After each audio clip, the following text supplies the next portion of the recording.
headquarters. If you're new to this Kupiansk saga, I will add the previous episodes in the description below. As a reminder, this was the frontline situation around Kupiansk on the 22nd of August where we last left off. The Russian 6th Command Arms Army, supported by armored elements from the 1st Tank Army, had secured this breachhead west of the Oskol River and now started to outflank Kupiansk from the northwest. If we zoom in, we can see that the entire northern part of Kupiansk proper was already in the gray zone, aka in contested territory. In this footage, you can see Ukrainian special forces operating in this sector, but then they use vampire bomber drones to target Russian patrols right here, 500 meters beyond the gray zone along Lenin Street. It's not a surprise that 48 hours later, Deep State UA conceded huge parts of Kupiansk to the enemy. This entire industrial sector in the north and another 2.5-kilometer breakthrough was reported along the western outskirts. Under the weight of enemy progression, a number of Ukrainian rifle squads started abandoning their positions. Cowards! Our men flee the battlefield! The situation was critical, especially since Kupiansk was defended by a patchwork of units coming from different army corps. Let's just say diversity was not their strength. The Ukrainian Operational Command in Kupiansk immediately gathered a Kampfgruppe composed of the 77th Air Assault Brigade and the 15th Operational Brigade Karadag. They were grouped somewhere here using the cover of these woods. The operation started on the 29th of August with an FPV drone barrage to dismantle enemy resistance. This was immediately followed by an assault by Ukrainian shock units that counterattacked the Russians. This attack also included armored units like this T-72 tank. This operation allowed the AFU to dislodge the enemy and bring back the contact line 4 kilometers all the way up to the R-79 road. This Ukrainian counterattack saved Kupiansk from encirclement. If the AFU could pour enough reserves into this operation, it was now the Russians that could face encirclement. By the 39th of August, Ukrainian troops were spotted right at the center of the settlement of Moskovka, thus confirming the success of their counterattack. But then the Russians said, "Niet." Not even 24 hours later, Russian troops raised the white-blue-red flag and were geolocated right here in Moskovka as well, in the same sector. This goes to show the front line in this sector is not fixed. It's composed of a patchwork of bastions. It's all very fluid, a bit like the Gen Z see themselves. September 2025. Since the Russian 6th Army's fancy flanking operation didn't work, it was time to just shove it in and then think about the consequences later. But to do so, they needed additional reinforcements. About this, on September 1st, this Ukrainian analyst reported, the enemy still cannot massively bring heavy weapons across the Oskol to the breachhead. Parts of the breachhead are obviously under constant and dense observation and fire control by the AFU. So what the Russians do is that they use rafts and small boats to transfer supplies and infantry from one bank to another. Considering we have zero footage of Ukrainian drone strikes on these embarkations, the dense observation claim is probably BS. A bit like Patel's testimony on the Epstein files. Here's another analysis from Ukrainian journalist Yuri Butusov. He wrote on Telegram, "The enemy regularly uses anti-thermal cloaks, so assault attempts occur around the clock.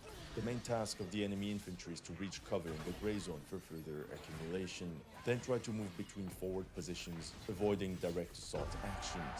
The most important indicator has become the increase in the drone component in attempts to strike our logistical routes." And this works. Because of Ukraine's shortage of infantry, the solution was to mass drones on the contact line for recon and striking purposes. But now Russian troops found stratagems to infiltrate through enemy lines without being detected by UAVs. In the early hours of September 3rd came shocking news for the Ukrainian garrison. Russian patrols were spotted raising their colors 1,700 meters beyond the contact line, right outside the city center.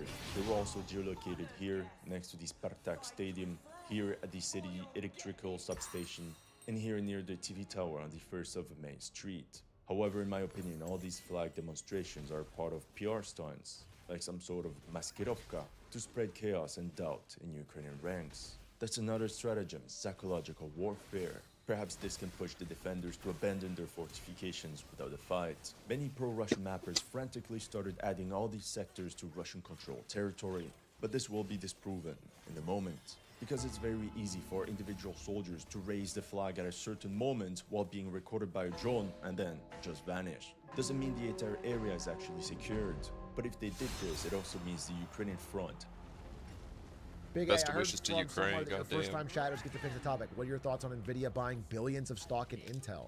You guys don't know, NVIDIA just bought $5 billion worth of Intel, making NVIDIA a co-owner of one of its competitors now. And the idea is that NVIDIA will be able to help get Intel moving on creating chips in America. Yet everyone, this is all, I mean, this wasn't just like NVIDIA's own idea. This is the government's idea. Basically kind of pushing NVIDIA to do this. First of all, it's funny to me because I remember in 2017, when I'm first starting to work at NVIDIA, everyone there sees Intel as like the giant, the behemoth. At that time, Intel's revenue was like 20 to 30 times bigger than NVIDIA. It was way bigger. I mean, the company was much, it was like, they're the big 800-pound gorilla in the room. Intel's, and now it's like NVIDIA is propping up this little baby boy. It's such a funny flip. Intel's such a mess now. It's such a little bro. So that's my first instinct on that. The second is that, you know, obviously. Want to know more about you? Like a lot more? Let's start with who you come from. A similar situation happened with Microsoft and Apple. So Microsoft, at the height of its dominance, Apple was about to go bankrupt. And Microsoft invested, I think it was probably millions at the time instead of billions, but they invested a lot of money propping up Apple. And their main reason for doing that was they needed a competitor so they didn't get found out to be a monopoly. Like, Microsoft was keeping Apple on life support just so they needed a competitor. What's funny is Apple then roared back and became the largest company in the world. But at the time, they were near death. And so maybe Intel will roll back. I don't know. But yo, quick update. Actually, 2 quick updates. The first is that I look fresh to death. Okay? You know, give me a sheesh in the comments if you like it. I'm dressed up to do this interview with Gavin Newsom. I have no idea how it's going to go. We'll follow up in the future, and I'll tell you all about it. I'm going to try and get my point across about the economic realities that are being faced, younger millennials and Gen Z right now, and how they feel like they're not being heard by politicians. That's the main goal of my topic. Whether I talk about that or gaming, whatever they want to ask about, we'll see, but that's my goal. But I wanted to give an update on this as well, because I've read more about it and thought more about it. And one thing that has become really clear since this announcement of Intel and NVIDIA is that NVIDIA is not going to be using Intel to make their chips. They don't think they're anywhere close to ready. They have these, 10-year deals with TSMC. They're locked in. This is not really about NVIDIA actually switching to using Intel to make their chips. They're going to partner with them on some CPU, GPU combos for AI and for integrated graphics in laptops. And that'll be a nice little business, maybe steal some market share from AMD, as if NVIDIA needs more. I think there's a strong antitrust case here. In fact, China is bringing that up right now, though they have political reasons as well for this. They're just trying to weaken NVIDIA because they want their own domestic chip industry to do better. But what it feels like to me more, this investment, now that I've thought about it, is it's kind of a political bone to throw to the White House's industrial policy. The White House is really, really committed after they bought 10% of Intel to making it, to ooh-rah-rah Intel, to making chips in America. We're going to do it with Intel. And I think they wanted to pressure NVIDIA to sign something to commit to making chips in Intel. And instead, NVIDIA did this, which is kind of a deft political move. We're going to invest in Intel. We're going to help them out. But they don't have to actually move their chips to this unproven, not ready Intel foundry. And so, kind of a smart move. Though I got to say, this story as well, NVIDIA is caught between a rock and a hard place, man. They're getting more and more political pressure from America and from China. And when you're the most valuable company in the world, it's like hard to keep, there's a lot more pressure to go down than go up, man. Everyone wants a piece. Everyone wants a piece of the margins. Everyone wants a piece of the business. And when you're this important to the future of tech, all political parties have an interest in having some control over you. So I'm interested to see how Oh my God. That's a little update I wanted to give. Wish me luck on this interview. I guess I'll say there's one. You just interesting looked part of into this story that. That's very rough. recently. So you guys know how NVIDIA makes the best GPU chips, the best chips for AI. They design the best ones in the world. This is USA, and here's NVIDIA. Okay? And NVIDIA would love to sell these chips to China. This is China. But the United States said, no, you can't do it. After all this bickering and stuff that's happened recently, NVIDIA now can sell the chips to China, but China just said, no, you can't sell them. China's been complaining the whole time. They've been complaining that U.S. is trying to stifle their tech growth, yada, yada, yada, yada. And then the second they allowed it, China banned it because they don't actually want NVIDIA chips to be sold because they want their own competitors to have a market. Didn't you talk about this? I did talk about this on a broader level, but what I'm saying is this is just now happened.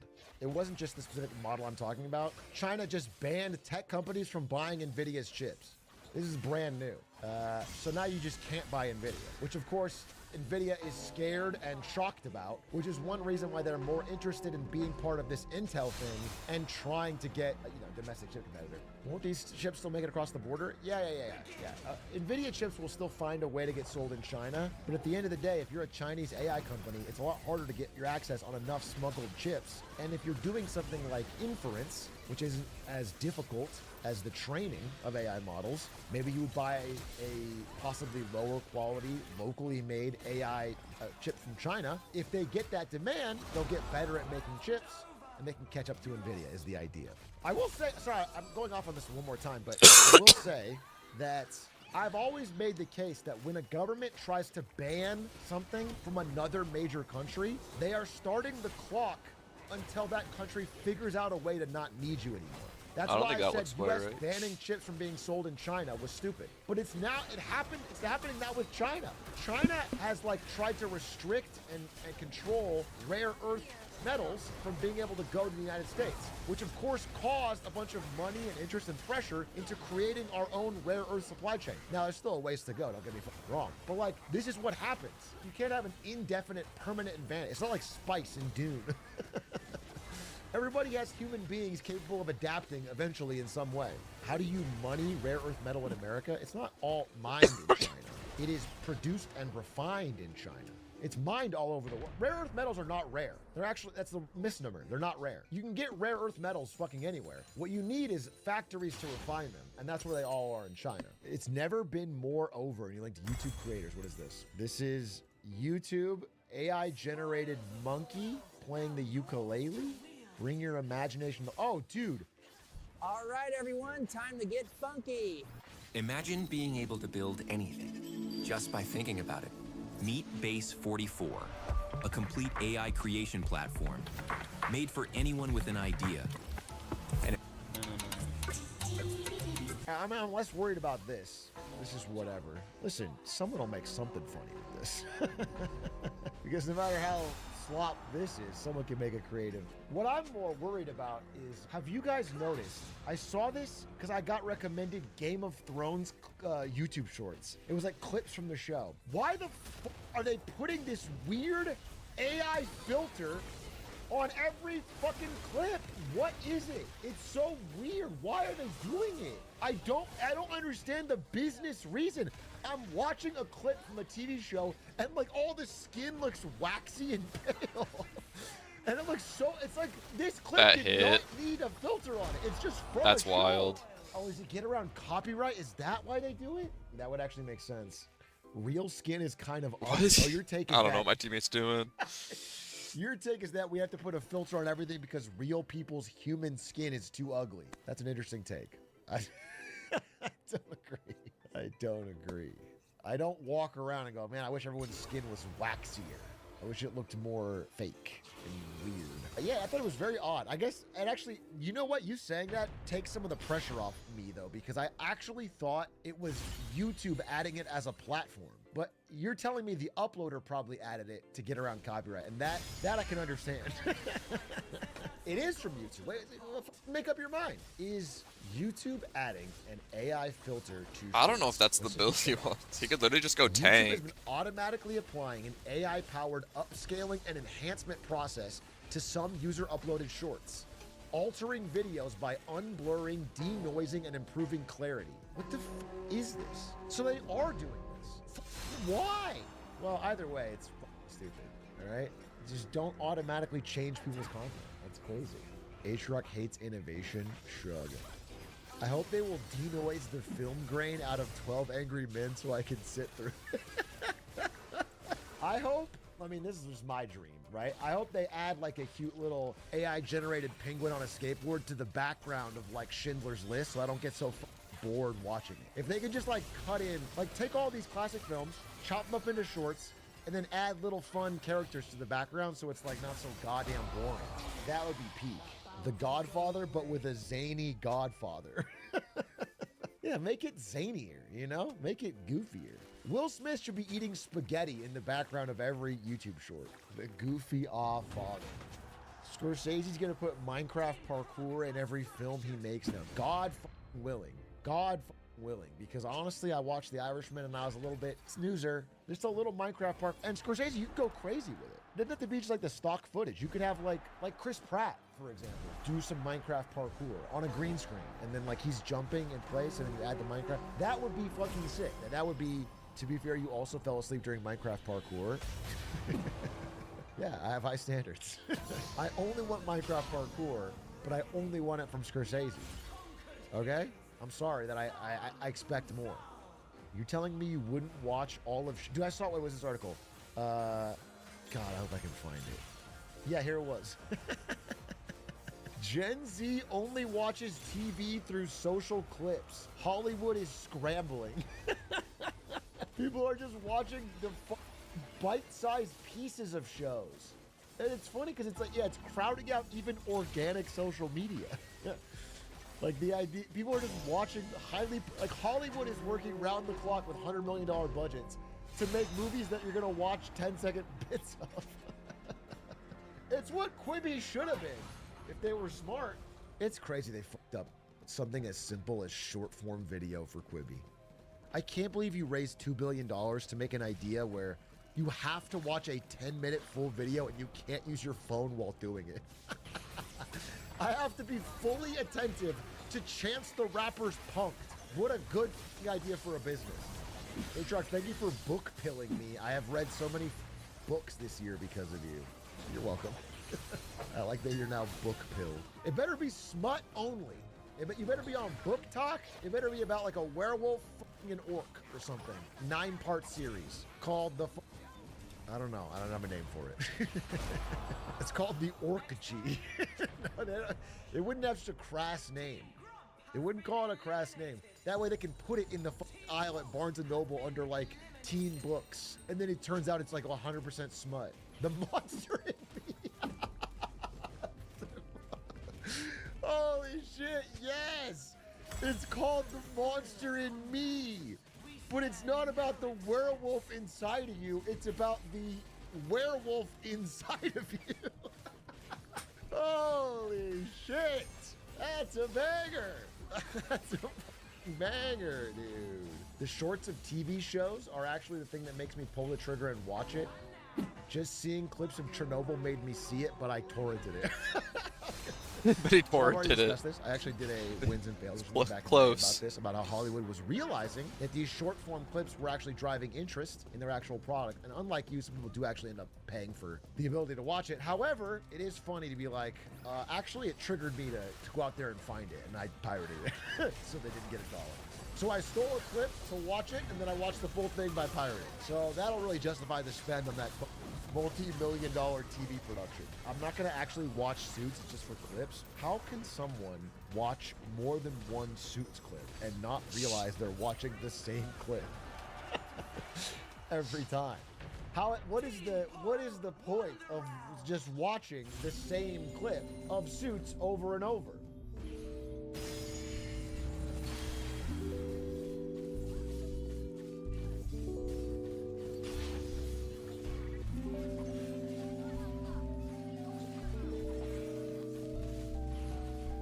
When developing CryoGlow, our sharp...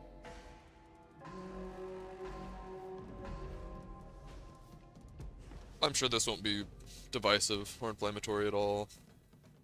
These people have Charlie Kirk's blood on their hands. I don't believe there's any reforming these people. I don't believe there's any shaming these people. I think these people need to be defeated. You've posted some messages about Charlie Kirk on your Instagram, and you're laughing. If he had spent a modicum of his time focusing on the white youth, that perhaps he would still be with us today. Charlie was a friend, a mentor of mine. He sit here today and listen to the discussions. I mean, I am just like in total disbelief. I've been told all week he would have hated someone like you. No, he would have respected me because I'm my own person and I know how to have my own thoughts. I can't even go to the grocery store alone anymore. I can't even walk my dog without a gun. President Trump is in the UK for an historic second state visit. The world's most famous royal family is hosting the world's most famous president for a trip that was supposed to be about diplomacy and unity. But they're not really words anyone's using right now. It's 1 week since Charlie Kirk was assassinated. His alleged killer, Tyler Robinson, had no reaction as he learned he could now face the firing squad. For the court's information, we did file just recently, within the last few minutes, a notice of intent to seek the death penalty. Well, prosecutors have released chilling text messages which appear to show that Robinson confessed to the murder to his transgender roommate and boyfriend. I had enough of his hatred, Robinson said. Some hate can't be negotiated out. Everything we know about Robinson so far, from his family's evidence to the messages scrawled on bullets, point to a screamingly obvious motive. But with each new revelation, many legacy media pundits have sought to minimize their relevance. It's not really helpful for the tone and tenor of the radicalization of our country right now. We've seen time and time again over the last year how people of the trans community have been blamed for a whole host of things. And so I think that putting that out there, and if you look online like I do, you see a lot of people picking that up on the far right. They're looking to demonize and blame trans people. It's not helpful. Just to be clear, I mean, just law enforcement people. Jesus Christ, why does she heal No. so much? What the fuck? Of his message. We know his history. Bella Ciao is an anti-fascist thing. It says fascists catch this. Then I'll give you his history. Then I'll give you his history, right? Think about his history. His history, but this is not the. Why are we debating this? This is that's what why I wanted to tell you. This was my point, not yours. This was my point, not yours. The point is, who cares? A kid. This is probably his first real relationship, and somebody was disparaging the person that he loved. He sat on that building for 30 minutes before he took the shot. Why did he wait until the first word trans came up? Then he took the shot. You think he heard it? He could hear it? I think he could hear it. I think he also, I don't believe he was motivated politically. I think this was motivated emotionally. What? The hypocrisy is astounding. For what it's worth, I don't think tying these tragedies to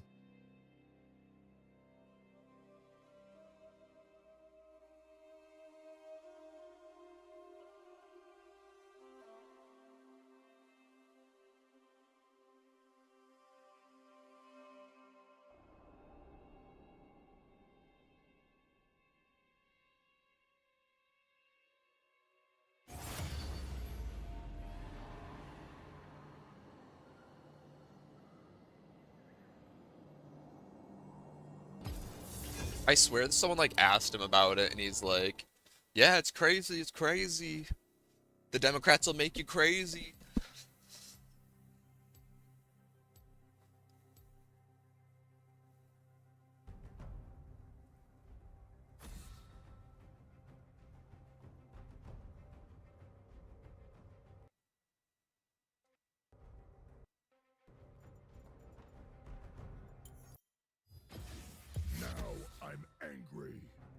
party politics is particularly helpful.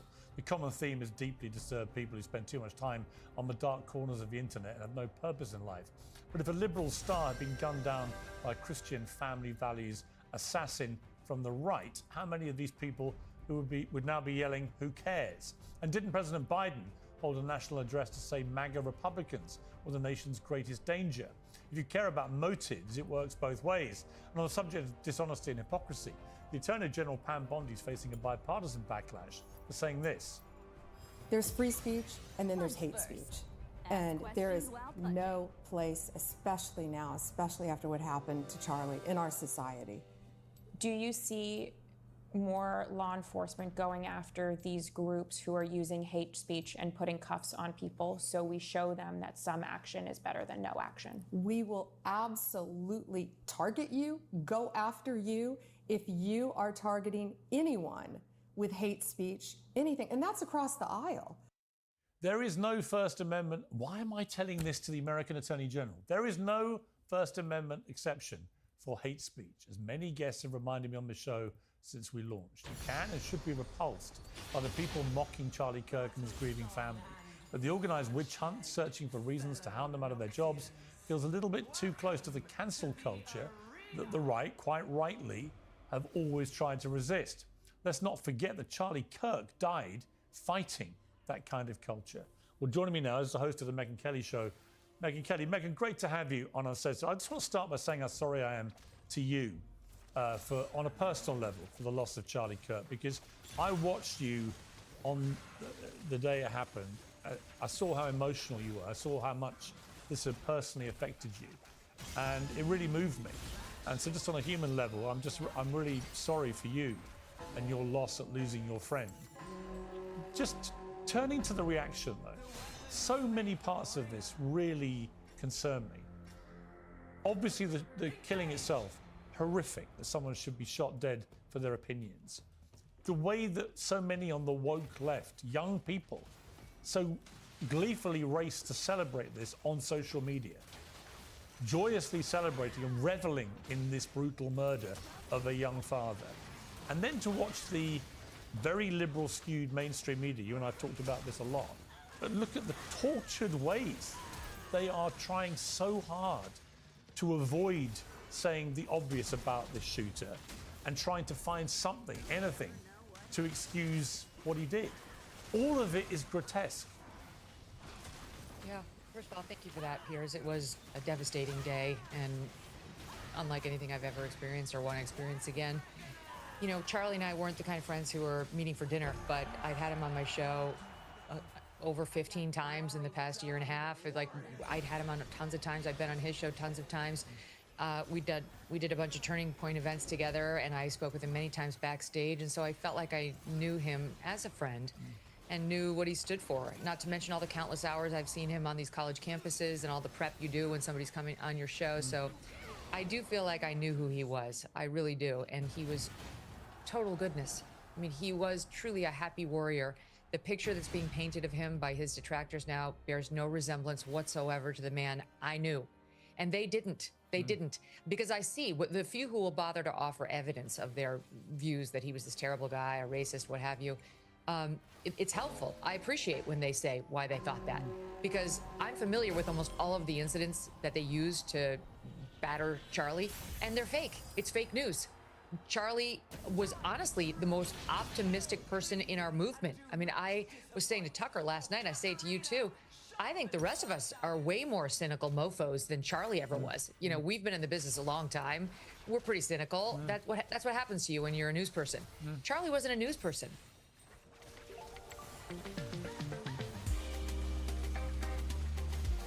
That sun-drenched breeze, that mid-afternoon champagne glow.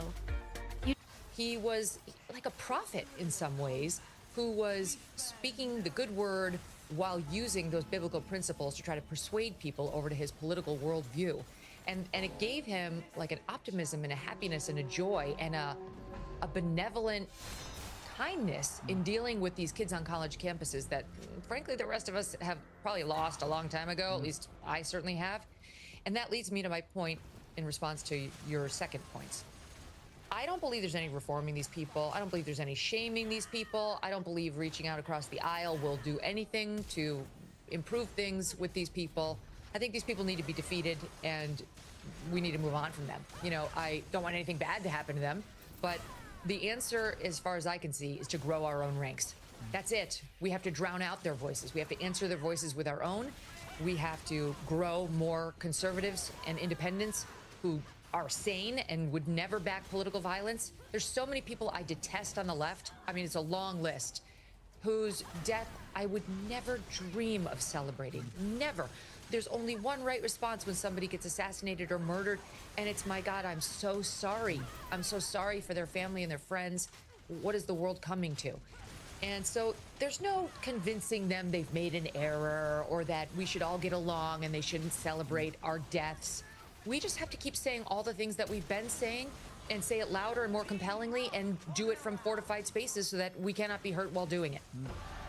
Yeah, you know, even as we were still poring over the horrific fallout from Charlie's murder, you saw the scenes outside the courtroom for Luigi Mangione, right? Who, for some bizarre reason, you know, having walked up to a guy he didn't know, a health executive, and assassinated him in cold blood. For some reason, he's become a hero to these people on the woke left, to the extent that when the terrorism charges were dropped against him, they were all out here doing this, celebrating, dancing in the streets. Like this was a joyous moment to be alive. Uncensored is supported by OneSkin, a self-care business founded by scientists.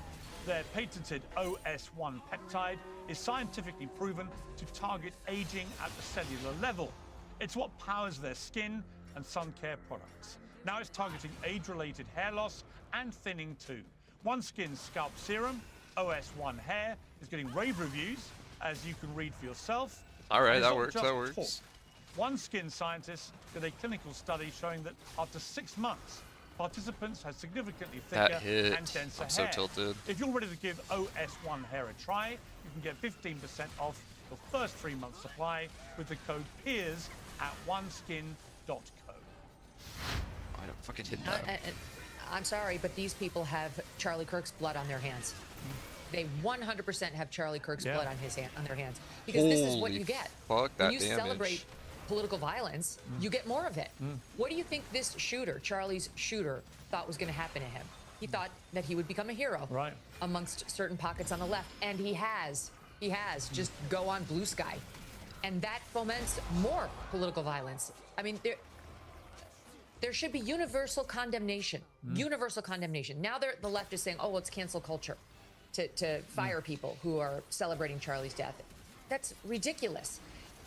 If you want to say you didn't believe Charlie was a good guy and you didn't believe in his messages, go for it. You shouldn't be fired from your job for that. But if you're celebrating the murder, the political assassination of anyone, you absolutely should be fired. Who in their right mind would continue employing you or want you to be around their clients or customers Do you know what? or fellow employees? It's really interesting, Megan, you say that. I just had that very conversation with my team here, right, when we were prepping for today's show. And I said, you know, I'd just done a podcast and I was like ruminating about how I'd responded to this. And I said, you know, to me, the line is very clear, which is that free speech doesn't cover incitement to violence or acts of violence or anything to do with actual violence. And I'll come to what J.K. Rowling has said today about speech being violent, how absurd that is because of what it leads to. But I said, you know, when it comes to free speech, though, it doesn't mean you're not accountable for things you then say, right? That's right. You can be protected from any legal ramifications against you by a government. I That's like are Anne that? Bondi Question was mark? so insane to say what she said. Correct. Because she didn't seem to understand the law or the First Amendment. A little worrying with an Attorney General, even if she's now tried to backtrack.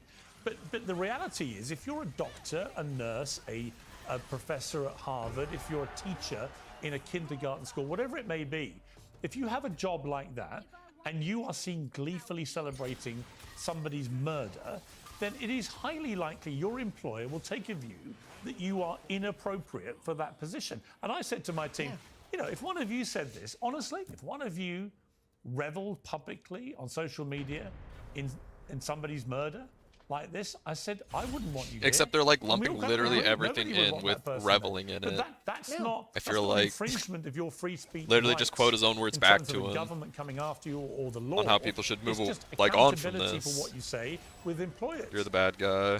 And frankly, let me put it one step further. As somebody who used to practice law for 10 years, if you had someone on your staff who openly celebrated a political assassination and made the point that murder can be good depending on its aims and its intent, and you continued employing that person, and then they hurt somebody else on your staff who may have said something politically that they didn't like, you'd be sued. There'd be a good case against you for allowing it, for continuing to endanger the employees who work for you. There's every incentive to get rid of somebody who doesn't show basic humanity. That doesn't seem to be too much to ask. And again, that is to be distinguished from people who just say, I didn't like him, I don't believe you're saying the right legacy about Charlie, I'll fight you on whether he was good or bad. That's fine. That's quintessentially American. I think that's well within the bounds of appropriate speech, even in the wake of a tragic death like this. I don't like it. I don't think it's the right timing. I definitely did not think after Luigi Mangione killed Brian Thompson of United Healthcare, it was the time to debate whether our insurance companies are good or bad. Right. Maybe we can have that discussion, but you don't have that in response to the political violence, or you encourage more of it. Correct. But the loss of humanity is A, both fireable, and B, deeply troubling. And it's growing. And there were 2 recent surveys of our country and where people stand on whether political violence is ever justified. And one showed that 55% of liberals said it is, and one showed that 34% of liberals said it is. And both surveys showed very low single digits, like 7% of Republicans say sometimes it is. So this is a leftist problem.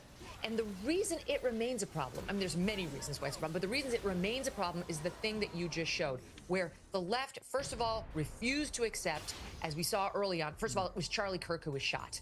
It was not some left-wing member of the squad, God forbid. I don't want anything to happen to them either. It was Charlie Kirk. It was very clear, Occam's razor, the likelihood of why this guy was killed. I feel like that's fair And enough. then The it came people out what pushing was on the back, bullet like, casings, we don't know which were anything. very clearly leftist messages, which they refused to accept on the left-wing media. They tried to say he might have been a Groyper, which is a far-right person who follows Nick Fuentes. That was obviously not true, given what was written on these bullet casings. And the bullet casing that shot Charlie, from the bullet that shot Charlie, was Notices Bulges, OWO, which is a furry meme, and the furry culture is very closely linked to the trans culture. And many of us went out there and called a spade and said that's how this appears to be. The left melted down, can't possibly be. And then sure enough, what do we find out? That the shooter has a trans/furry, quote, boyfriend who's in the middle of transitioning from male to female, which, by the way, is not a thing, cannot be done, and is writing him love notes about there's too much hate coming out of Charlie, and he's fallen into left-wing ideology. And now the left messaging, instead of saying,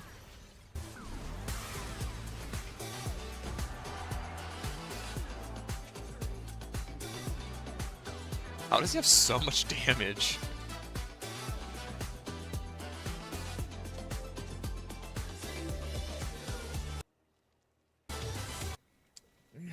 okay, you were right.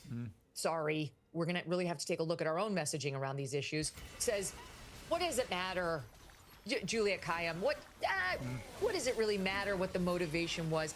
You know, maybe he was just some nutcase. And that's my final point. He wasn't a nutcase. I am totally open-minded to it was a nutcase. And you really can't ascribe too much to the particular motivations. I mean, at some level, everybody who takes another person's life in this fashion has to be a bit off. But this guy wasn't, Piers. He wasn't one of those guys, like take the guy who killed the poor Irina on the light rail train in North Carolina. Clearly that man is mentally deranged and may have had other motivations that were connected to his mental derangement. But this is not. Is she trying to say that the Charlie Kirk shooter is more sane? Knowing that I don't know if that's the argument she wants to be making right now. On the rest of us, because they knew but he also was true. violent, a criminal, and insane. The issue here is there's no hint of insanity. This guy seems to have been very much together. This was truly a political assassination. And I heard Charles C.W. Cook of National Review say it beautifully, which was, you look back at why Reagan was killed by John Hinckley. Not killed, shot by John Hinckley.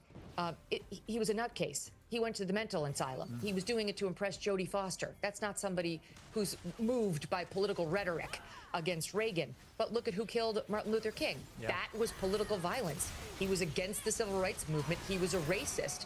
Yes, the motivation does matter. The left would never dispute that if you held those two cases up.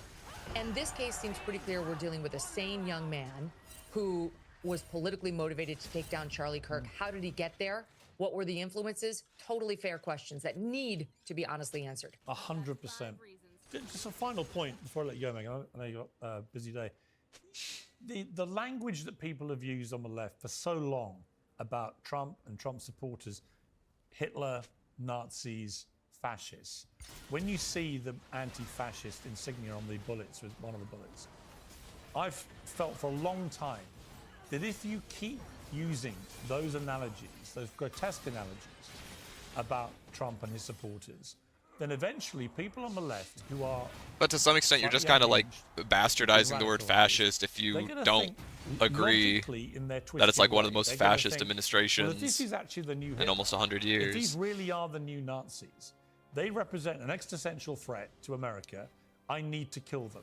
I mean, it's a logical way to look at it if you genuinely believe they are Hitler and the Nazis or the new fascists. And that's been my issue with that language for so long. And it's got to stop, hasn't it? Because I can see how a twisted mind hears that all the time and believes it.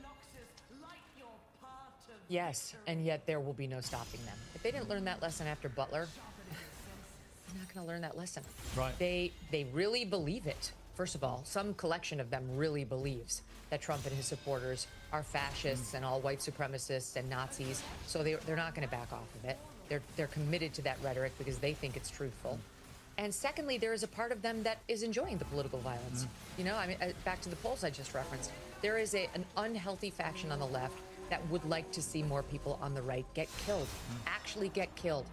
And honestly, you look at the difference between, right now, the left is bringing up the murder of this House Speaker in the state of Minnesota a few months ago. This terrible murder by a nutcase. This guy was nuts. Okay, it's back to the crazy people who are out there everywhere in the world. The difference between that murder and Charlie Kirk's murder is there wasn't a single solitary right-winger who celebrated that woman's death. And there wasn't a single solitary right-winger who demonized her as fascist or Nazi or what, pick your term, prior to her death. She was the victim of a crazed madman who, if anything, said he was motivated by the Democratic governor, Tim Walz, and him telling him to get demons. But the point is, the reactions, both before and after the assassination, were markedly different. Just like on the hate speech comment by Pam Bondi. Pam Bondi got shamed out of her position yesterday by the right, because most of us on the right are consistent with our positioning, and when we heard her say such an asinine, inane thing, we clobbered one of our own. The left wing doesn't do that. And while I've received lots of nice messages from some more reasonable leftists in response to Charlie's assassination, and I do appreciate it, it's not enough to feel it privately. You have to police your own side. You have power over your lefties in a way I don't. So I can't fix it even if I want to, and I don't actually believe it's, I think it's fool's gold to even try, but I'd love to see them give it an effort on the left. Oh my God, it's Force of great to have Entropy. You're going out on tour for the first time with your brilliant show. I was booked to appear with you in Miami. Some people have said to me, because of all this, will I still be appearing with you in Miami? And the answer is yes, because frankly, to all those who want to intimidate people like us from not being able to express our honestly held opinions, fuck them. So I will see you in Miami. Piers, you gave me the chills. I love you. For You gave me the doing chills. that. And yeah, come Jesus hell or high water, Christ. I will see you in Miami. I look forward to it. Take care, Megan. You too. US national debt is more than $37 trillion. And these are uncertain times for the global economy. It's not to make you think. Maybe now would be a good time to buy some gold. Whether it's a hedge against inflation, peace of mind during global instability, or the sensible diversification, Birch Gold Group believes that every American should own physical gold. And they created something special. Until the 30th of September, if you're a first-time buyer, Birch Gold is offering a rebate of up to $10,000 in free metals on qualifying purchases. To start the process, request a free information kit now. Just text PEERS, P-I-E-R-S, to 989898. Make right now your first time to buy gold and take advantage of a rebate of up to $10,000 when you buy before the end of September. Text my name, PEERS, to 989898. Claim your eligibility and get your free information pack. Again, just text PEERS to 989898. Well, joining me on the panel to discuss all this is Riley Gaines, the host of Gaines for Girls on Outkick.com, Gillian Michaels, host of Keeping It Real, Brian Shapiro, host of Pushing the Limits, and Lucas Bain, better known as the amazing Lucas. Okay, well, welcome to all of you. Brian Shapiro, I was sickened by what happened to Charlie Kirk. It's crazy. This has actually been like 3 weeks, 2 weeks of political news, when most shootings get like 36 hours. Said the right thing for him, which I think is a lamentable piece of moral cowardice. So let me just start by asking you, I presume you condemn and were horrified by what happened to Charlie Kirk. Absolutely. I was on the air, Pierce, when it all happened. I got emotional. The first thing I thought about were his kids and his family. This is not only bad for Charlie Kirk, obviously, and bad for his family. It's bad for America. And I also feel for everybody that was traumatized, that was there that day, that had to see that. Now, with that being said, of course, I didn't agree with basically anything that Charlie Kirk stands for. But with that being said, anybody that's celebrating his death, I think that's despicable and it's disgusting. And I've called that out, and I've been very consistent on my opinions since day one. If there's one thing that me and Charlie Kirk certainly agree on, it's civil discourse and having political debate. I enjoy doing this show, Pierce, and I enjoy having respectful discussions with people that I disagree with. So This is a horrible, horrible situation. We could never condone political violence, no matter what side of the aisle it comes from. Why have so many people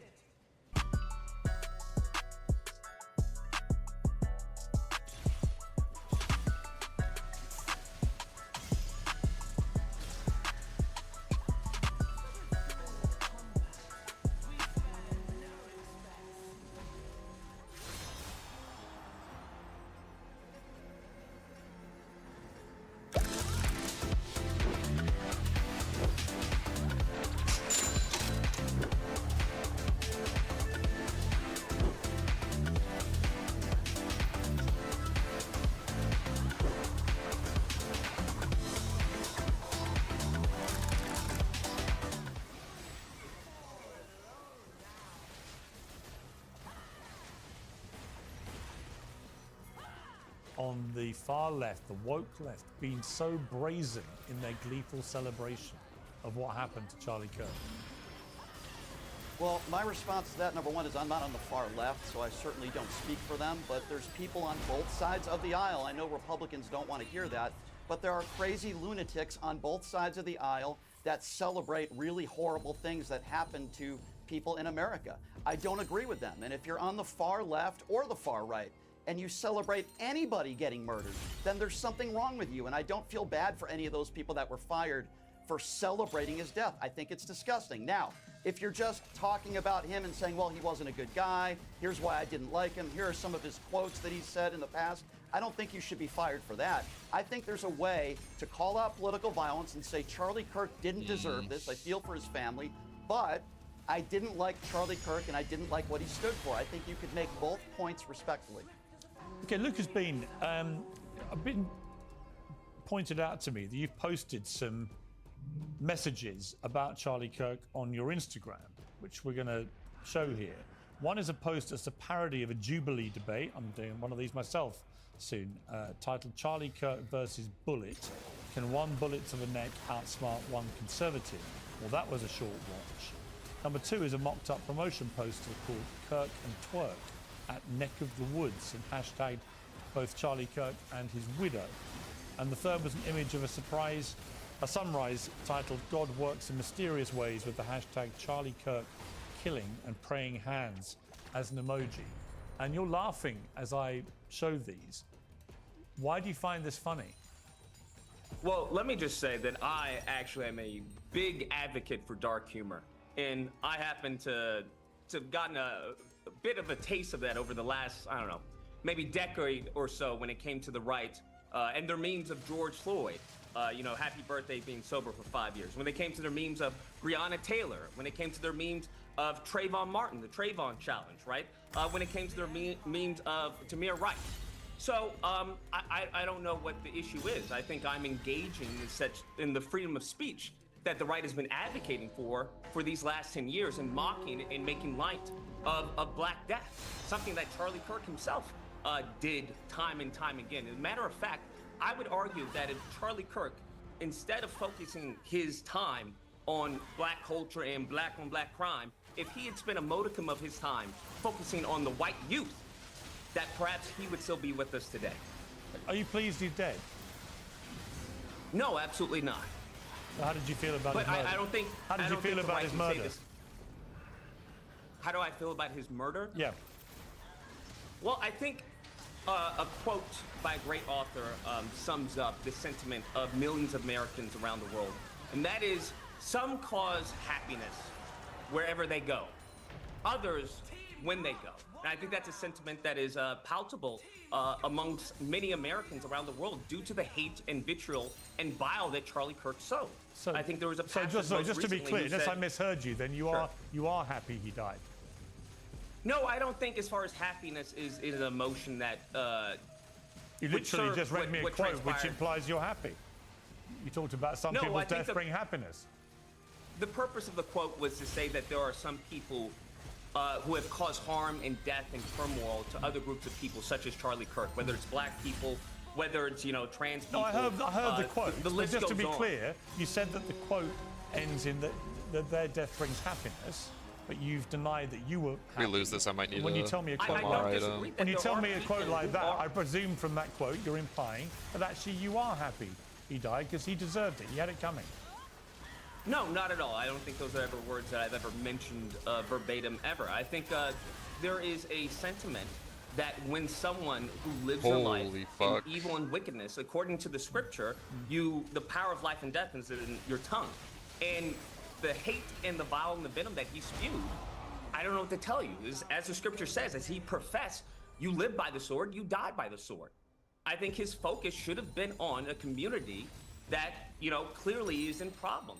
I find it interesting that there's more scrutiny on people who may make memes that they've done of George Floyd and other black victims than on the white male youth that did this tragedy, as some would call it. I think Why would you be offended about the memes to people like George Floyd, which I found contemptible at the time, if they're the same ones that you're talking about? Why would you profess to be offended by those if you're quite happy to do the same kind of thing yourself?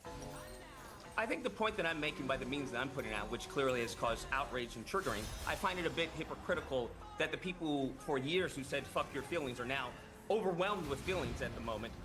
But the point that I was making was to point out the hypocrisy that the right has on a variety and myriad of issues, as we just saw with Pam Bondi on the freedom of speech. I think the issue is that they have scapegoated people like Pam Bondi for what is the crime of Donald Trump. The same thing they did with Anthony Fauci. We saw this when it came to the Second Amendment.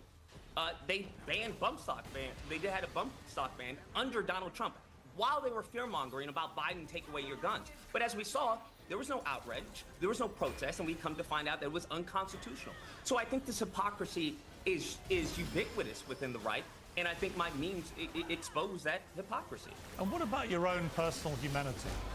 I mean, hashtagging his widow in a mocked-up promotion poster of Kirk and Twerk at Neck of the Woods. How do you justify targeting... Oh, well, hang on. How do you justify targeting his widow? I think that's a bit disingenuous to use such hyperbolic language as targeting. I think it's more of a strategic plan of attack to get the message out to more people. When we saw Erica Kirk, she had a moment to speak for unity within the country, left and right. And she chose to fundraise. She then chose to use the scripture and talk, very nicely of her, past husband. And I understand that. But by that same token, there are people who were absolutely harmed by the rhetoric that Charlie Kirk put out. And that rhetoric actually codified in many cases in many states. So I think it's abhorrent and actually perverse to expect people who are harmed by his rhetoric, harmed by someone who had anti-black, anyone who wasn't white and Christian in his perspective. I think it's perverse to try and criticize those people or try and make them seem as if they're the bad guys when that's yeah, but you see, not funny the enough, case. I can look at what you've done, and I can see somebody who is abhorrent and despicable and actually evil. Actually, the stuff when you target someone's widow as she grieves and Once tries again, to I protect disagree her with the two word children. targeting. No, I think I'm talking about me. I'm talking about me personally. My view of what you've done. I don't care about your motivation in terms of other people's inappropriate memes, many of which I may well agree with you about. But that doesn't mean that I then go and do it myself or worse, because that makes me even more inhuman and abhorrent, and by your definition, I disagree. I think there's evil. a point, I know you disagree. I'm just telling you. I'm just telling you. When it comes to Republicans, when it comes to conservatives, I know. Hang on. They have to see. I've let you have your say. I think I'm a mirror I've let you have your of what say. they have shown. I'll let you have your say. And if they don't like what they I'm see, telling then you. they should actually Fine. detour I'm from using their your wicked own. path I'm using your own and show justification compassion. to tell you what I think of you and what you've done. Right? That's my free speech at work. Let me bring in Gillian Absolutely Michaels. agree. I mean, Gillian, look, I saw Brian there nodding to some of what he was hearing there, not all, to be clear, but nodding to some of it about the hypocrisy which Lucas claims he is exposing with this stuff. What is your view of what he's said? It's not just how the news is told, but what's left out, which concerns me. And when a friend in the business recommended I try Ground News, I gave it a go. Quite honestly, I was impressed. It does something brilliant, which most news platforms are afraid to do. It's an app and a website that lines up coverage of the same story from across the spectrum, left, right, international, and lays it all out side by side. That kind of transparency is increasingly rare and is vital. Ground News helps you to dig in and find the facts by showing you who owns each outlet, what their bias is, and which stories are being buried. Has an especially revealing blind spot feed, which services stories being reported almost exclusively by only one side of the political divide. I want to hear every side before making up my mind. Ground News makes that possible and easy. It's independent, funded by subscribers and not corporate interests, just like my show. And it's a tool that puts the power back in your hands. Reach future fans, A&Rs, and beyond. Introducing Buzzing, fan-powered playlists based on what real fans are playing, replaying, and playlisting in indie, rock, metal, pop, hip-hop, rap, R&B. By such despicable things, and then you became the thing that you found the most repulsive, which is alarming, and as I mentioned, deeply saddening. I would be more than happy to litigate some of Charlie's positions for you. I abjectly... I don't think I mean, need on any its litigation face- from a woman who tried to downplay slavery, who tried to all lives matter slavery after wanna she discuss purchased a that? black child. That's what I would Purchased a argue. black child. I don't think you need to as far as Would litigate you like anything. to discuss it? Okay. Because the reality of the situation is that what I gave you, whether you like it or not, is a fact from the 1860 census. And the point literally is not to downplay slavery. It is actually a bastardization of actual history. What you wrong. cited We can was discuss- inaccurate. You can actually look it up. I don't know if you did. I actually doubt you did do your look due it up. diligence. You clearly did not, Would you because like to in that discuss study it? that you're citing, in the study that I'm discussing it right now, in the study that you're citing, it takes into account not only the slaves, it takes into account the northern states and the southern states. So to try and implement or to say this all lives matter when it comes to slavery, which is abhorrent and in extreme contradiction to American history, especially in this country as chattel slavery as Black Americans, is abhorrent and perverse, especially you, who is the mother of a Black child, who she purchased. Right. Other Is people my adopt. turn to talk? You purchased. Is it? By all means. How did I? Okay, well, I'm not quite sure what you mean by purchase. She's adopted, and it is illegal. Did you to pay? purchase a child. Did you pay to get that child? No, I paid the adoption agency. It was fees to do my absolutely free. home study. It was absolutely I okay. paid So then the there was a adoption process of agency payment. like you So then there pay was to a process adopt a of payment. child. I to believe an that other American people adopt. You adoption purchased. agency. Okay, you're wrong, and that's defamation. I'm literally And it's right an as you're absolute saying lie, that you and paid it's- to an adoption You're agency. literally wrong, and it's this I'm kind literally of people, correct. You know what you are? You know what you are, I Lucas? think what's let me hateful just... is you Hang downplaying on, let me slavery. jump in That's here. what I think is Let me hateful. jump in I here, didn't actually Lucas. downplay Let me jump in slavery. here, Lucas. That's it seems to literally me, what you did. Seems to me, Lucas, you've decided to be just as offensive as you want to be. You're now attacking people who adopt children, which is one of the most selfless things that any human being could do, actually. This is literally what But the you- right did to Dave Rubin, is Fine, it not? Fine, but what you're doing is just trying to be as offensive as possible whilst masquerading under this umbrella of well, everybody else is offensive, so that's why I'm doing it, to expose Not all at the all, and I think hypocrisy. if that's But what I'm Gillian giving is off, I right. apologize Gillian is sincerely. right What that I'm actually merely trying to you do have descended. is create you a have, better the way world. you've What just I'm gone trying to after do is to Gillian. unify You know what, people. Lucas? The Stop only way we talking. can unify people Stop is for talking. people to understand the Stop harms that they've talking. done. You have targeted Gillian for adopting a child. That is despicable. Let me bring in I Riley have Gaines. targeted Jillian for adopting a Black child after she downplayed slavery, which I think is contradictory. You attacked her for adopting a child. I mean, let's not misconstrue my words that I'm saying. Oh, I heard your words. Let me Yeah, bring in. I Let did me too, bring in. Lucas. Let me bring in Riley. You're Riley. misinterpreting Let me that. bring in Riley Gaines here. Sure, buddy. Riley, you've been waiting patiently. Great rebuttal, Jillian. Okay, can you please let the others speak, please? Okay. I wasn't actually allowed to talk, Lucas, but I'm more than happy actually to have you on my podcast. That's because anything that and comes we out of your can, mouth we is can, backed. we can discuss all of it. All right, let me bring in Well, Riley. if you'd like to come on my podcast, I would be more than happy to give you Okay, a platform. that's a different I'm more than podcast for a different more time. than willing to have discourse. Okay, just you know to what? honor Charlie Kirk, If you're to be willing for honest. discourse, let Riley Gaines speak. Riley, what is your view of what you've been hearing? I mean, honestly, like, it makes me feel tearful. Like, I have experienced all of the emotions over the past week. It has been, to the day, 7 days. I think initially starting with total shock and disbelief and honestly confusion. I've been so blessed in my life to not have been surrounded by death much in my family. I haven't lost really anyone close to me. Charlie was a friend, a mentor of mine. He's who ultimately I attribute to giving me my voice, the platform that I have. I attribute that to Turning Point USA, to Charlie Kirk. So to lose a friend like that, like I have gone through all the emotions, but to sit here today and listen to the discussions that we have seen, I think particularly from Lucas, whether it was about the memes that were posted, whether it was about Jillian adopting a black child. I mean, I am just like in total disbelief, disarray. How have we reached a point where these are the discussions that we're having, and on a national stage here? Like, we have Democratic elected officials who are celebrating the death of Charlie Kirk, the best and most effective debater of our time. All they do is lie. Activist, really. I think debater is really downplaying. That's not true. Ultimately. Here, she's lying. Yes. In what way? What is the lie? Name me one prominent. there? Name me what? Hey, Riley, name me one prominent Democrat that has celebrated the death. And I find it very interesting. You've made a living attacking transgenders. You've made millions of dollars across the country doing that. I didn't if ask you for truly this. care about, if you, I didn't didn't listen. ask for I'm the sorry position you that lost I'm your in. friend. Okay, hold on a second. Yes, in this case, you have. You've made millions of dollars profiting, going across the country. You've made a lot of money and you've made a name for yourself. Nobody knows who you are as a college swimmer unless you're attacking transgenders. Now, if you care about children, then why have you not criticized Donald Trump? If you care about children and women, then why have you not gone after Donald Trump for not bringing out the Epstein files? If you care about children, why don't you talk about gun control? I'm happy that transgender is out of that volleyball tournament, okay?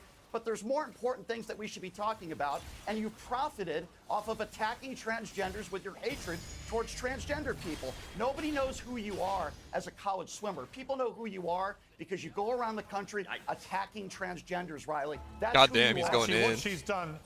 What she's done, Brian, very heroically, in my Heroically. opinion, is she's gone around the country defending women's rights to fairness, equality, and safety. Something that I'm very surprised to hear that you, on the left, do not wholeheartedly endorse and agree with. Pierce, let me respond to what you just said. Sure. If in fact Riley Gaines, by the way, Pierce, I've had this conversation on your show about transgenders. Yeah. I don't think transgender women should be competing with women on the playing field. So you agree with her? However, I do, but here's my problem with Riley. What are you talking about? She doesn't talk about the... let me explain. She doesn't talk about the non-release of the Epstein files and real victims of sexual abuse. I thought I had my She doesn't cue. criticize Donald So Trump. bad. She doesn't talk about how flags weren't at half-mast after children are massacred in schools. Do you she talk about? only Okay, let me talks ask about you. transgenders. Let me ask you. Do you Because talk it's about? so funny because hang on. hang on. You followed Riley. everything that I've ever said on any Hang topic on, Riley. ever. Hang on, Riley. So, Brian, your position is that unless you talk out publicly about every single issue that is important in the world, then it disqualifies you from talking about the issue that you not only care about most because it happened to you, but you are passionate about because it protects women's rights. Is that your position? Pierce, here's my position. You don't have to talk about every single issue, but when the second leading cause of death in children is gun violence, you probably should bring that up. When we talk about MAGA Republicans who have talked about the Epstein files and horrible abuse, Maxwell was one of the largest sex traffickers in the world. And the Donald Trump administration have sent her to a club. Why does Riley Gaines have to do all that? Why does Riley Gaines? Because she says she cares.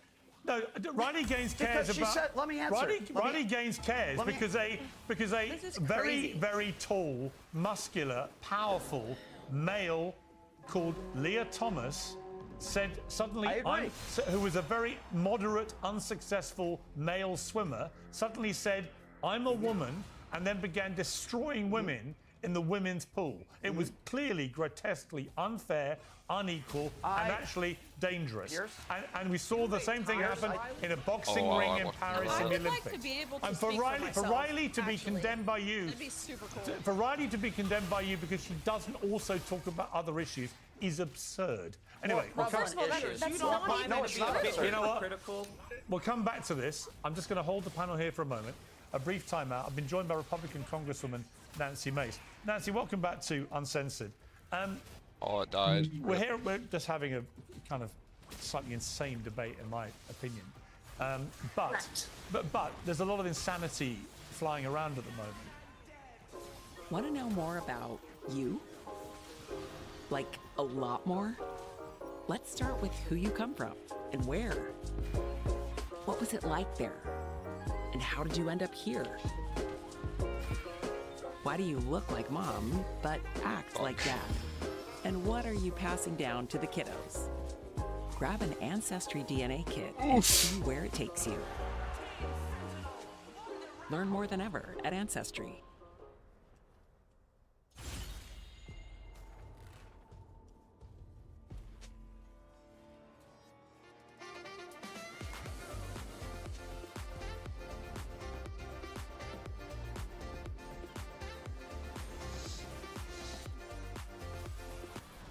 One of which is the utterly appalling spectacle of so many on the left openly, brazenly, proudly celebrating the murder of Charlie Kirk.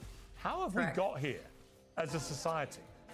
Well, it's insane. And you can just see in the previous debate, you saw two grown men, Democrat men, screaming, yelling on your program at two women. Riley Gaines is one of the brightest, smartest, youngest minds fighting for what she believes in, and we want to encourage that, not discourage it. I don't want to discourage anyone out there to prevent them from speaking out by getting yelled at. I was yelled out yesterday in front of Don Lemon at the steps of the Capitol, you know, and all we want to do, I'm a rape survivor. All I want as a rape victim is to ensure that men aren't in my bathroom or Riley's bathroom or in the shower next to us. That is dangerous and it's uncalled for. But to see those men on your program yelling at the women who are just talking freely, talking in a sane and normal manner, trying to have a colloquy, trying to have a national conversation, and they're being screamed at. That's how we got here. And until the left and until the Democrat Party acknowledges their role in this, it's not going to get better. And I have to tell you, it's terrifying right now to be a conservative. I am carrying my 6 Sauer P365 everywhere I go. I have armed guards everywhere I go. I can't even go to the grocery store alone anymore. I can't even walk my dog without a gun because I have many. She says she can't even walk her dog without a gun, but how many times has she needed her gun when she was walking her dog? That'd be a fair question to ask anyone who talks about how scary and crazy things are. Father of my children. And I'm not going to live in fear. I'm not going to be terrified. And I'm going to figuratively fight back, figuratively push back, and protect my safety. Today, I'm going to lead a floor debate against Ilhan Omar. Lucas was asking about a prominent Democrat celebrating the murder of Charlie Kirk. They're everywhere. But let's start with Ilhan Omar, who's right down the hall from me right now. I'm in Congress at the Capitol, who celebrated the murder and political assassination of Charlie Kirk by saying that people who were mourning his death were full of shit, excuse my language, but no, and is posting content celebrating his murder, calling Charlie Kirk a terrorist. I can't even with these people because they just won't tell the truth. They hurt so bad. I love having a debate. I love coming on and having a conversation, even when we disagree, Pierce. But there's never anything ill or negative or like, I don't want to bring harm on anybody, but we have to tell the truth. And how do you unite with people who refuse to tell the truth, who continue to lie? I don't know how you continue to have a conversation. There's so much lying on both sides though, but do you have to be careful? You know, I watched Pam Bondi trying to explain that hate speech is something that the Attorney General believed should be pursued with the full force of the law, and I recoiled from that, as did many on the right, because actually the First Amendment protects hate speech. It doesn't protect incitement to violence or acts of violence, but you can say hateful things and be protected under the First Amendment. And it was pretty staggering to hear an Attorney General who didn't seem to realize that. Some have criticized you because you have a hotline. You've encouraged people to call in, and you know, if people are saying bad things about Charlie Kirk and so on, you know, there will be people on the left going, well, this is just complete hypocrisy, because really what you're operating with this is a form of the very cancel culture that you and others on the right have always professed to hate. What do you say to that? Well, this is a cancel culture, and I have voted and I've supported legislation that protects the freedom of speech, that protects the First Amendment. You know, I've been out there on the Epstein files too, protecting survivors, by the way. There are Republicans out there who are very vocal, like myself. But free speech has consequences. And I'll quote Ilhan Omar, who tweeted that you have the right to say anything you want, you have the right to those opinions, but there are consequences. And if you are around children, my particular focus is on the educational system, those that are teaching our kids or in the classroom, and those who are making healthcare decisions for people. I don't want the bias and those who are celebrating the murder of a political class, a political side that they don't agree with. They should not be making medical decisions for others, and they should not be indoctrinating our kids. We look at Tyler Robinson, 22-year-old kid who self-admittedly murdered Charlie Kirk because he didn't like his opinions and thought he was full of hate. They're condoning this, they're endorsing this. He was radicalized, we believe, at school and in the education system. We can't allow that. I mean, when I was growing up, teachers were just normal. You had no idea what their politics were. And now kids are forced to say, what are your pronouns? And can you define 100 genders? And, you know, they're being influenced and inspired and radicalized. And this can't be happening. This is how we got here. And we have to admit that this is the truth and that we're going to work together to end it. And they don't want to. They don't want to. And I don't know what else to do. I want to defund the schools that allow teachers that celebrate murder to stay there and stay employed. I want to defund them. And I want to shame these teachers out of existence. I don't want them anywhere near my kids. No. Or yours. Nancy Mace, thank you very much indeed for joining me. Thank you. Let's go back to the panel. I mean, Brian Shapiro, did any of that give you pause for thought?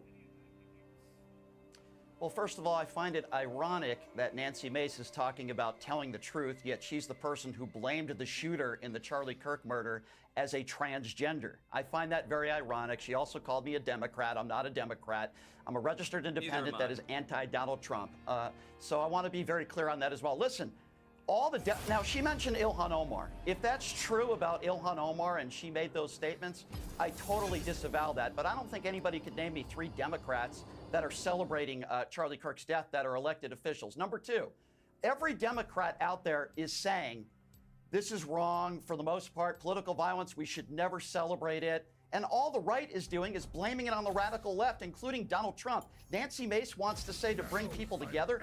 Donald Trump has divided us by blaming the radical left for what took place here. When you would be blaming. Okay, but Brian, be honest. If it was the other way around, and the investigators said publicly, as they have, as has the governor of Utah, that all the evidence pointed to this person being radicalized by the far right, you would not hesitate to say this was a far-right assassination and you would go on a massive rant about it. So there's a double standard there, right? No, you're wrong.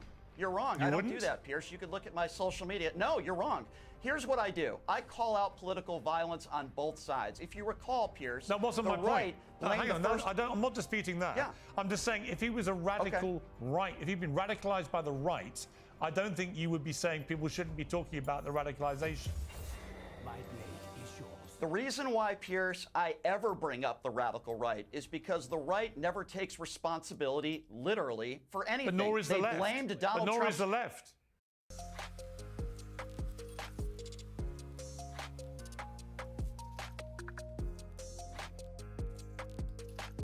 Listen, the left, having said this for years, now is doing exactly the same thing. I saw Jimmy Kimmel literally going on. I saw Jimmy Kimmel go on a rant saying this guy was a MAGA guy, the shooter. Complete lie. Pierce, I'm always consistent on this issue. It doesn't matter whether it comes from the right or the left. It's wrong. We need to call out political violence on both sides of the aisle. But we should also be unafraid to. Yeah, but Brian, you're missing my point. We should also be unafraid to call out radicalization when we see it as a primary motivation for these assassinations. So do you think this shooter was a radical leftist? I think this person was, as the investigators are saying, that he used. I'll come to you in a moment, Lucas. As the investigators are saying, and as the governor is saying, the governor has hit a very, in my view, sensible tone throughout all this. As they've all been saying, all the evidence is pointing to a young man who was radicalized to the left. Okay, so let me respond to that real quickly. So first of all, even if that is true, I totally disagree with what Megyn Kelly said. If you're somebody who wants to kill somebody because you disagree with their beliefs, then there's something wrong with you. You are crazy. So Pierce, even if that was true, now we know he comes from a conservative Mormon family. I don't really care what his political affiliation is. I'm grateful that his father, and a transgender, by the way, who two people on this panel continue to attack, there's a transgender that we should be thanking. The two people on this panel haven't even got a chance to say a word yet because shut up for 5 seconds. All right, let me bring in the two women here. Let me bring in Who Gillian. they are. We actually don't need hang on, to say don't all anything. talk at once, They're please. showing the Can the world two men who they shut are. up for a moment? Gillian. There are so many lies here. I don't know which to tackle first. The reality is that we are here because of the very things you guys are doing in this I can't moment. fucking You move. refuse to engage in any sort What of is intelligent that? dialogue or debate. You just name call. We're bigots. We're racist. This is exactly how we got here. This kind of othering, Do you have this an kind E? of demonization. Hello? If you guys want to have an intelligent conversation about something that I have said, something that Riley has said, or something that Charlie has said, I'm absolutely here for it. But in this moment, you are very clearly showing the world that you are an integral part of this problem, and it's irrelevant what side of the aisle you're on. It's a human characteristic of demonizing others, and you both have it. All right, Riley. Can I just? Yeah, I mean, I would just like the opportunity to defend myself for a second because, Brian, what you said is like the most ill-informed thing I've ever heard. Number one, to insinuate that I'm not a good athlete, as if that even matters, okay? I'm one of the fastest Americans of all time. Can you name me 3 female swimmers? The reason why I said nobody would Can you know name who me you are 3 female because you are- swimmers? If you were going to talk about how no one knew me, can you name me 3 of the top female swimmers in this nation or this world? 99% of the country.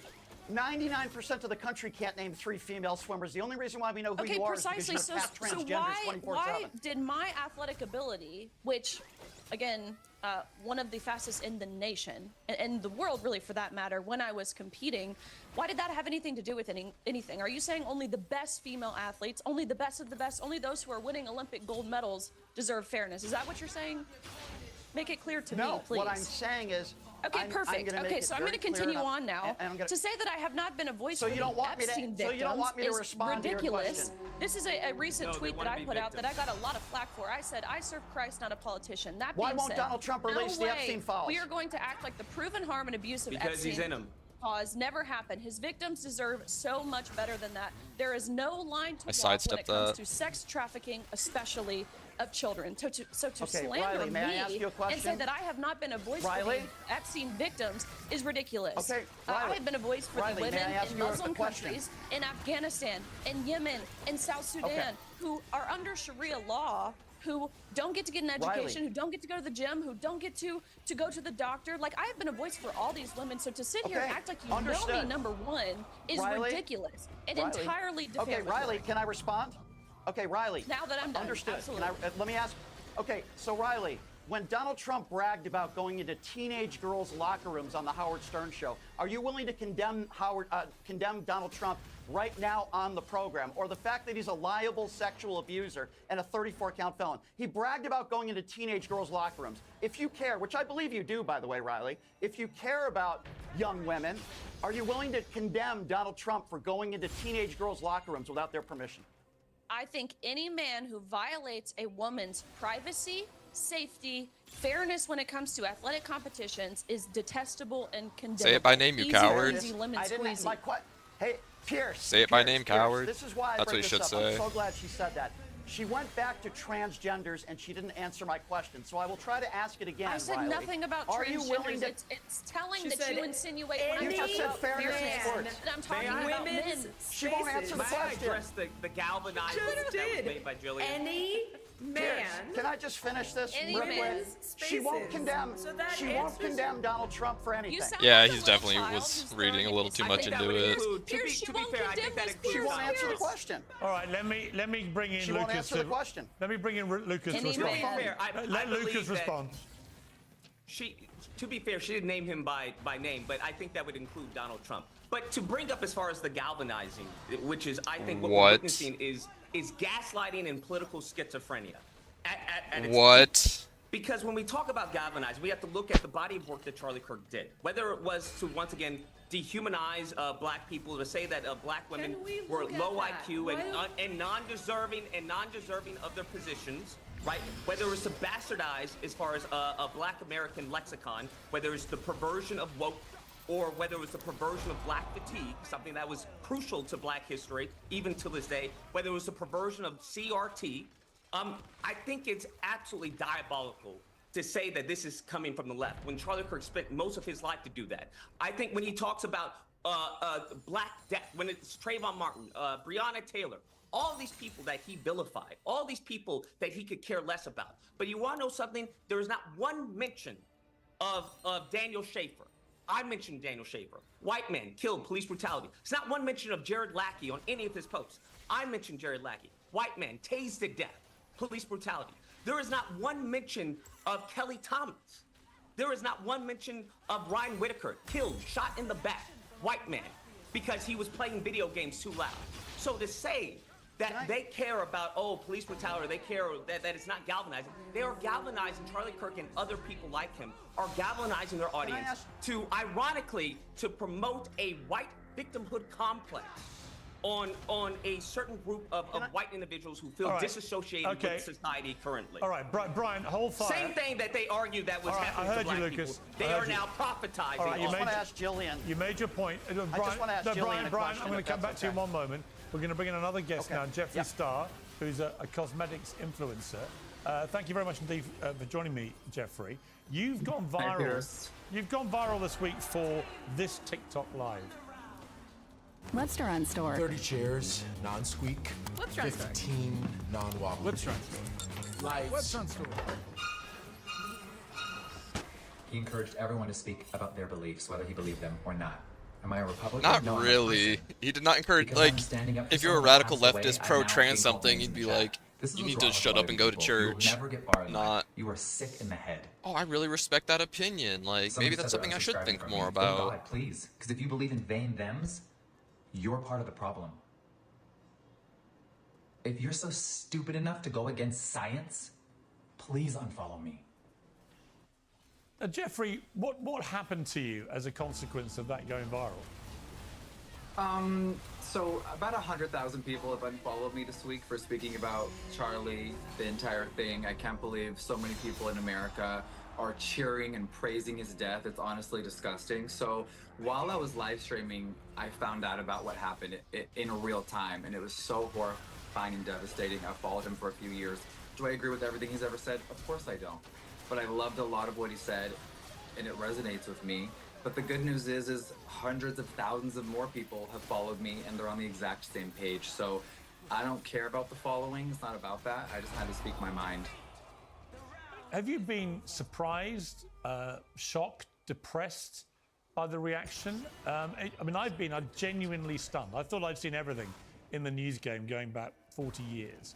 But to see the outpouring of gleeful celebration of a young man's murder for expressing his opinions, and a young man who would deliberately go into, the opposition territory, college campuses, and get people to line up and say, come on, argue with me in a respectful way. The idea that he gets murdered for doing that all the time seemed particularly perverse to me. Were you? Exactly. How did you feel about it? I was honestly horrified because I'm someone that's always been outspoken. I love the truth, and for some reason, people are afraid of the truth.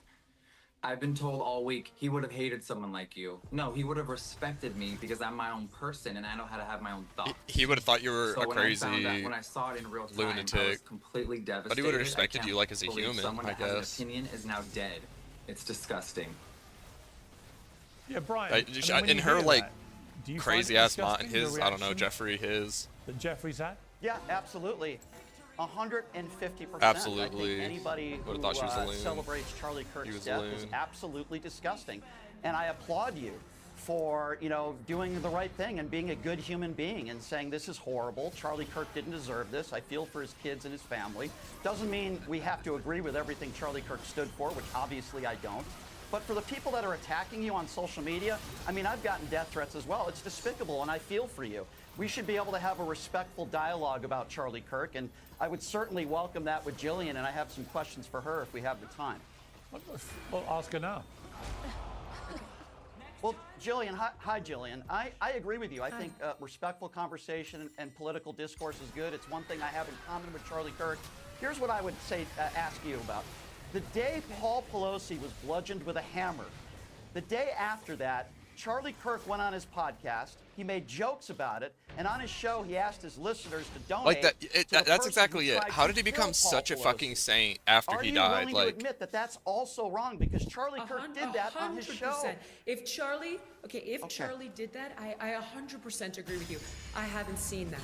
A lot of the stuff that I have seen and experienced with Charlie, he advocates consistently against violence. So if he did that, I am in 100% agreement with you. And in fact, came prepared today to talk about this kind of violence and othering on both sides. And I could talk about I believe it was 2016 when Donald Trump talked about people who believe in the Second Amendment going out and taking care of some of these politicians who didn't agree with him, because I think the othering and the demonization and the labeling is devastating our culture, and it is literally getting people killed. So if Charlie did that, then I agree with you on that. I'm unfamiliar with it. I'd have to watch it myself. Right. So, Jillian, I appreciate you giving me that answer, but he also said that Michelle Obama and Joy Reid don't have the processing brain power to be taken seriously. He called gay people destructive. Polymorph. He said Taylor Swift should submit to her husband. He also said that he blamed Jewish money for ruining America. Again, let me preface this by saying, everyone, I watched a lot of that stuff. And the death of Gazan, those fellows. I watched a lot of that stuff, and that's mischaracterized. And when he was talking about DEI, it actually is, and I'm more than happy to send you numerous videos where Charlie talks about the conservative movement and how there is absolutely room for people who are gay, and goes on to admonish somebody who says that there are not. He talks about Dave Rubin. He talks about Peter Thiel. Jillian. This is the I'm giving you the exact words out of his mouth. I happen to be a woman. I am married Jillian, just let me respond. You don't want 10 seconds. Okay. Jillian. No, Jillian, I just want 10 seconds, respectfully. Thank you. It is crazy the I'm hide sure they get from just being Charlie like, Kirk has said a lot of you nice don't want to things know about the a lot of people. truth. You don't want to know the truth. I'm sure he I said a know lot the of nice truth. things about people, but that doesn't take away the bad things. It just that like he gives said humans also. like crazy I played high. those videos on my show drives them yesterday. fucking crazy, I didn't take them out of context. These are I didn't take them out of context. Okay, so explain to me when Charlie Kirk says that blacks were better off in the 1940s and that the Civil Rights Act should not have been passed. I actually can explain that in detail. I can explain that in detail. There's an hour and 22-minute long podcast where he dives into it. And what he goes on to talk about is that the intentions of the Civil Rights Act were fantastic.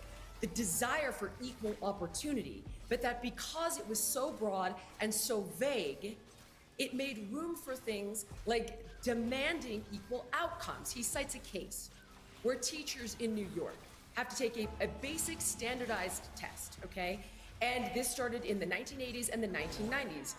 Unfortunately, Black and Hispanic teachers didn't pass at the same rate that whites and Asians did. Now, instead of looking at why is this happening, where is the disparity, how can we fix this, what's broken with the system, years later, New York as a state was sued because these teachers failed at disproportionate rates and had to pay $1 billion. He's turning around saying, this is crazy. This is insane. I happen to agree. That's crazy. And it doesn't fix what's actually broken. The Civil Rights Act should have been passed? This is the point. Using outlier cases to paint a broad spectrum of a group of people. He outright says that first of all, Charlie doesn't even believe in race. He goes on to talk about how it's a social construct. He goes on to praise Martin Luther King's position that we shouldn't judge men on the color of their skin, but on the quality of their You mean the same Martin Luther King who he vilified? Do you know what he vilified him over? About? This is the hypocrisy let me answer you. Let me answer you. Actually. Also, is this the same Jeffree Star that said the N-word and called black women nappy-headed?